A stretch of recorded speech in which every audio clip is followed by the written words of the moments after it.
Welcome to rapid Rasoi flavour. আজকের recipe চিংড়ির লাল শাকের টক। 250 গ্রাম লাল নোটে শাক নিয়ে নিলাম, সেটাকে কুচিয়ে নিতে হবে যাতে ভালো করে মিশে যায় বা সিদ্ধ হয়ে যায়, ঠিক এইভাবে। এরপরে কড়াইটা গরম করতে দেব।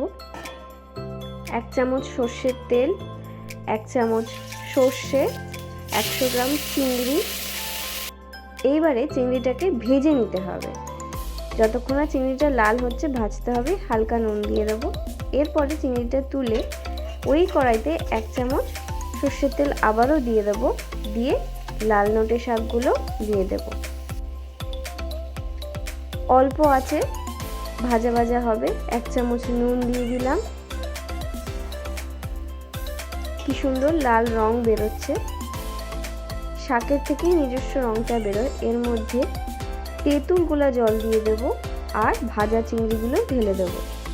ব্যাস, হালকা হাতে নাড়িয়ে চাড়িয়ে নিতে হবে। 10 মিনিট রান্না হলেই তৈরি আমাদের লাল শাকের চিংড়ির টক। 1 চামচ চিনি দিয়ে দেব। এই রান্নায় ব্যবহার হবে না কোনো রকম হলুদ গুঁড়ো। হলুদ দিলে লাল শাকের রংটা ফ্যাকাশে হয়ে যাবে।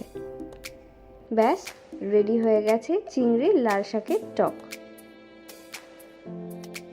গরম ভাতে শেষ পাতে খেতে হবে এই লাল শাকের টক। রেসিপিটা বাড়িতে ট্রাই করে অবশ্যই জানাবে কিরকম লাগলো। আর নেক্সট কোন রেসিপি দেখতে চাও অবশ্যই কিন্তু কমেন্ট করে জানিও তোমরা।